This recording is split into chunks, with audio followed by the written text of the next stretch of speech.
मैं दीपक गौड़ हूँ आपके सामने और एक ऐसी स्टोरी आपके साथ लेके आया हूँ जो आपको बिल्कुल अंदर तक झंझोर के रख देगी। एक ऐसी स्टोरी जिसने मेरे को आहत किया। मेरे एक भाई हैं रामपाल, उन्होंने मुझे एक रात में कॉल किया कि ऐसी एक प्रॉब्लम किसी घर में आ गई है और मैं तुरंत यहाँ भाग के आया और रामपाल भाई से भी आपको मिलवाऊंगा। मैंने उनकी एक स्टोरी आपको दिखाई थी, एक ऐसा फ़ौजी जो समाज सेवा भी कर रहा है। तो चलते हैं और बात करते हैं उस घर के बारे में, जानते हैं क्या क्या समस्या है और उन चीज़ों के बारे में हम देखते हैं। तो चलते हैं अंदर और देखते हैं। अब इस समय हम लोग हैं उत्तरी झंडी चौड़ में, यहाँ पे मैं खड़ा हुआ हूँ। रामपाल जी बैठे हुए हैं, पहले से आप देख लीजिए। ये थोड़ा जगह देना मुझे। ये देखिए रामपाल जी बैठे हुए हैं। इन्हीं का फ़ोन मेरे पास रात में आया था 9 बजे करीब। रामपाल जी, सबसे पहले आपको स्वागत है मेरे चैनल पे। और मुझे पता है समाज सेवा करते हैं, तो आपने मुझे बताया था, कैसे पता चला आपको इनके बारे में? सर मैं कल इनके घर पे आया तो मैंने ये पीछे प्लॉट बेच रहे, अपना एक कमरा और प्लॉट बेच रहे थे। बोला कि हम बेच रहे हैं, ऐसे बहुत सस्ते दाम पे दे रहे थे। लेकिन मैंने पूछा, मैंने कहा क्या प्रॉब्लम है ऐसी? बोला कैंसर है मुंह में, तो इस चक्कर में बेचना पड़ रहा है, अपने पास पैसे नहीं इलाज के लिए। इनका नाम क्या है सर? इनका नाम है चंद्रमोहन सिंह रावत। फिर आपने क्या किया? फिर मैंने आपको फ़ोन लगाया, मैंने कहा सर ऐसी ऐसी हेल्प की ज़रूरत है, तो आप थोड़ा आप आओ तो मदद करते हैं इनकी। राइट, ठीक है। और रामपाल जी से मैंने आपको पहले मिलाया है, वो किस तरह के इंसान हैं, लोगों की मदद करने के लिए आगे खड़े रहते हैं। मिलाते हैं इनसे और इनकी स्टोरी जानने की कोशिश करते हैं। सर अपना नाम बताइए सर। चंद्रमोहन सिंह रावत। चंद्रमोहन सिंह रावत जी हैं। इनको आप देख सकते हैं कि गले में गले नहीं, मुंह पे एक कैंसर हो गया है और इनकी आर्थिक हालत इस समय मजबूत नहीं है। उन्होंने इसके ट्रीटमेंट कराने की भी पहले कोशिश की थी, लेकिन पैसे की कमी की वजह से ट्रीटमेंट आधे में रह गया। ट्रीटमेंट काम भी किया था, जैसे मुझे मालूम चला है। बाकी इनके बारे में सब जानते हैं। सर ये कब हुआ आपको? ये 1 साल हो गया सर। 1 साल पहले हुआ था। हाँ। अब देखिए इनके चेहरे की क्या हालत है, और ये कैंसर है और ये तेज़ी से फैल रहा है। आप देख सकते हैं कि क्या हालत है इनकी, रावत जी की। और इनकी स्टोरी हम जानने की कोशिश करेंगे क्या क्या हो रहा है, और कोशिश करेंगे इनको हर तरह की मदद मिले जिससे अपना इलाज करा पाएँ, क्योंकि इलाज कराना सबका हक है और सबको इलाज मिलना चाहिए। आप बताइए मुझे कब हुआ ये?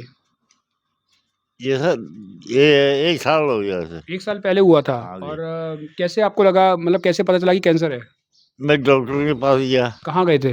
ये पहले तो यहाँ क्या है, बाबा जी का है वो जो ये तरियासों के सामने है, वो फ्री इलाज करते हैं, सटुरी में है उनका कैंप। अच्छा हंस फाउंडेशन में गए थे। उसमें क्या उन्होंने मना कर दी कि यहाँ होने का नहीं। उन्होंने मना कर दिया, यहाँ पे इलाज नहीं हो पाया। हाँ जी। अब पैसे थे नहीं, मैं फिर वहाँ से भी बंद हो गया मेरा इलाज। मैं फिर बैठा रहा घर में, फिर अब ज़्यादा ही परेशानी आने लगी, तो अब बैठा हूँ मैं तो अपना। आपको मालूम कैसे चला कि आपको कैंसर है? डॉक्टर के पास गया सर मैं। कहाँ गए, कहाँ पे गए? पहले मैं सरकारी हॉस्पिटल गया। अपना कोटद्वार का बेस हॉस्पिटल? कोटद्वार में। वहाँ तो कोई इलाज नहीं होता, वहाँ का इलाज वहाँ होता है। नहीं है। फिर उन्होंने मना कर दिया कि बाहर दिखाओ इसे। बाहर कहाँ दिखाया? बाहर जोली ग्रांट गया। कहाँ पे? जोली जॉली ग्रांट गए यार। हाँ जी। राइट। वहाँ भी 3 महीना इलाज किया, बस पैसों की प्रॉब्लम हुई, मैं अपना घर आ गया। कीमोथेरेपी हुई थी आपकी? सर्दी हुई थी सर। कुछ आपको आराम आया था उस समय? कुछ थोड़ा बहुत आराम आया। छोटा हो गया था उस समय। हाँ जी। और फिर आपने इलाज बंद क्यों कराया? बस पैसों की वजह से है। क्या आपके पास आयुष्मान कार्ड है? तो वहाँ पे चलता था आयुष्मान कार्ड? खाली वो अंदर जो क्रीम वगैरह या दवाई वहाँ से लगाते थे, उसका बाकी तो बाहर से। अच्छा, बाहर की दवाइयाँ मिलती थी आपको? हाँ जी। तो बाहर की दवाइयों के लिए भी अब सरकार ऐसी योजना चला रही है जहाँ पे सस्ती दवाइयाँ मिल जाती है। वहाँ ट्राई किया आपने? नहीं जी। जन औषधि केंद्र? नहीं जी, कहीं वहाँ से दवाई जब लाते हैं तो सस्ती मिल जाती है आपको, शायद मेरे हिसाब से 1/4। मुझे मालूम था। जन औषधि केंद्र भी होते हैं जहाँ पे करीबन आपकी दवाई अगर 100 रुपये की है तो वहाँ पे 20 रुपये की मिल जाती है। नहीं सर, मैं नहीं गया अभी तक। तो आप उसका भी पता करना। जन औषधि केंद्र हर हॉस्पिटल में होते हैं जी। हर हॉस्पिटल में जन औषधि केंद्र होते हैं बाहर, तो आप वहाँ से भी दवाई ले सकते हैं, जहाँ पे कम से कम अगर 100 रुपये की दवाई आपको 20 रुपये में समथिंग मिल जाएगी। और मैं ज़्यादा कह रहा हूँ, मैं तो अभी दवाई ली है वहाँ, 250 रुपये की दवाई मुझे 25 रुपये मिल गई थी। हाँ जी। तो इतनी सस्ती दवाई आपको वहाँ से मिल जाएगी। इलाज इसलिए बंद हुआ कि आपके पास पैसे नहीं थे? पैसे नहीं। आपकी माली हालत कैसी है इस समय? इस समय तो बिल्कुल बेकार है। कल रात बिल्डर भी आया थोड़ा सा। नहीं, कमाने वाला कोई घर में है? कोई नहीं है सर, मैं ही था एक कमाने वाला, मैं भी बंद कर दिया। आपकी वाइफ हैं? उनको बुला सकते हैं आप? हाँ जी, बुलाइए उनको आप।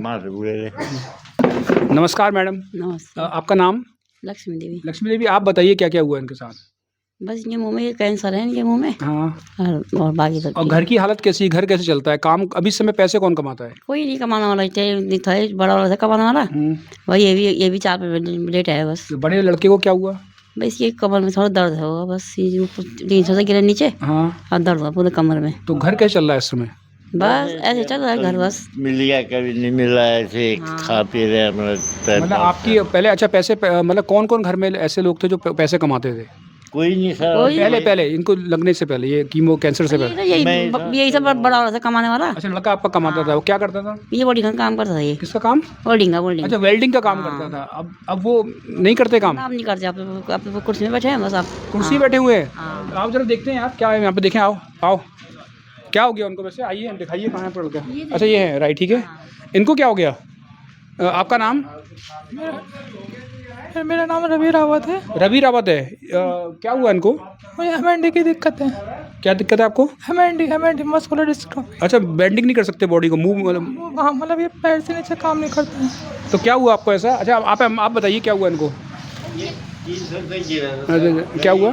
3 साल में काम करने गया था ये। अच्छा बताइए, आप बताइए क्या हुआ, शुरू से बताइए क्या हुआ। ये दुकान थी हमारी, वेल्डिंग की दुकान थी? हाँ जी, उसमें एक काम कर रहा, मैं भी एक मिस्त्री था। मैं दुकान में रुक गया, इनको कहा मैंने वहाँ 3 शर्ट फिल कर आओ। ये 3 शर्ट फिल करने गए, पता नहीं क्या चांस है, इसको करंट लग गया। करंट लग गया उसको? मतलब करंट 3 शर्ट से गिर गया। गिरा तो इलाज कराया, दिखाया, तो कुछ नहीं महसूस हुआ। इसे 1.5 साल तक ये अपना चलता रहा, मोटरसाइकिल चलाता रहा, घर हथौड़ा बजाता रहा, वेल्डिंग करता रहा। उसके बाद 1.5 साल के बाद पहले बैसाखी पकड़ के चल फिर बैसाखी नहीं, फिर वाकर आया मैं इसके लिए। वाकर में भी 10-15 दिन चला, उसके बाद वो वाकर से भी गिर जाता, पाँव करने का काम नहीं किया। इनका नाम क्या है? रवि रावत। अच्छा, मैं रवि रावत के बारे में थोड़ा बता दूं। इनके एक लड़के हैं जो पहले वेल्डिंग का काम किया करते थे, साथ में ये भाई साहब भी उनके साथ बैठा करते थे। एक दिन इनको बिजली का करंट लगता है, ये नीचे गिर जाते हैं। फिर धीरे धीरे करके इनकी बॉडी की एक्टिविटी स्लो हो जाती हैं। आज ये व्हील चेयर पे चल नहीं पाते ना, अभी बिल्कुल चल नहीं पाते हैं। तो देखिए, ये लड़का था कमाने वाला, अब घर में कमाने वाला कोई नहीं है। पिताजी को कैंसर है, लड़का व्हील चेयर पे है, घर यहाँ पे खाने के लिए भी मोहताज हो गया है। किसी तरह से वो चला रहे हैं। कैसे चलता है सर घर कुछ? सर, या कुछ लड़के हैं इसके दो कॉलेज में पढ़ते थे, वो थोड़ा मदद कर देते हैं। यानी घर अब मदद के भरोसे चल रहा है। इनके कुछ दोस्त हैं इस बच्चे के जो घर पे आते हैं, थोड़ा बहुत मदद कर देते हैं, जिससे घर चल रहा है। और इलाज कराने के लिए इनके पास पैसे है बिल्कुल भी नहीं है, क्योंकि अभी घर चलाना ही मुश्किल हो रहा है। और आप सोचिए, एक जवान लड़का अगर व्हील चेयर पे आ जाए तो एक बाप पे क्या गुजरती है। और एक बाप जिसको खुद कैंसर है, तो ये उस कंडीशन में है कि ये कुछ नहीं कर सकते। इलाज तो बहुत दूर की बात है, छोटी छोटी चीज़ों के लिए भी घर तरस रहा है। और मैंने सुना है कि आप मकान बेचने वाले थे। जी, इलाज के चक्कर में सर मकान बेचने वाले थे, बहुत कम दाम में बेचने वाले थे। जितना मिला थोड़ा बहुत इलाज का चला, मैंने कहा ये चक्कर में बेच रहा था। रावत जी अपना घर भी बेच रहे थे ताकि बच्चे का इलाज करा पाएँ, अपना इलाज करा पाएँ। बहुत कम दाम में बेच रहे थे, लेकिन रामपाल जी ने उनको मना किया। उन्होंने बोला कि हम कुछ मदद करेंगे, अब मकान मत बेचिए, क्योंकि इन पे मकान छिन जाएगा तो कहाँ पे रहेंगे आप। तो रामपाल जैसे लोग भी हैं, वैसे वो प्रॉपर्टी डीलिंग का काम करते हैं, लेकिन उनकी आप ईमानदारी देखिए। जब उन्होंने इनके बारे में सुना तो उन्होंने वो मकान बेचने की बजाय उन्होंने उनको समझाया कि हम कोशिश करेंगे, मदद मंगवाएंगे, जिससे आपका काम चल सके। आप देखो इनके लड़के को देखिए, आप जवान लड़का व्हील चेयर पर बैठा हुआ है। और रामपाल जी, आपने सब सुन लिया, कैसा लग रहा है आपको? सर, अच्छा लगा कि आप यहाँ पे आए।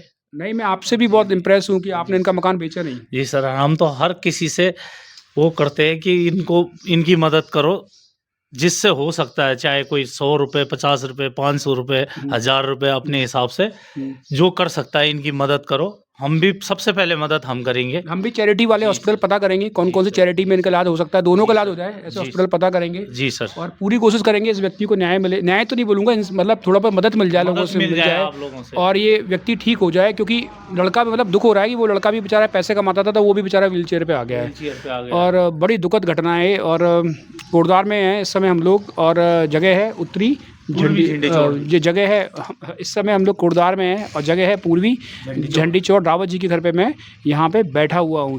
हम कोशिश करेंगे सर आपको थोड़ी मदद हो। और अभी जो हमने पूरी स्टोरी बनाई वो चंद्रमोहन सिंह रावत जी की बनाई। मैंने आपको बहुत स्पष्ट शब्दों में बता दिया कि व्यक्ति को माउथ का कैंसर है, और एक बच्चा उनका आज व्हील चेयर पे बैठा हुआ है। कमाने वाला यहाँ पे कोई भी नहीं है, और घर भी बहुत मुश्किल से चल रहा है, इलाज तो बहुत दूर की बात है।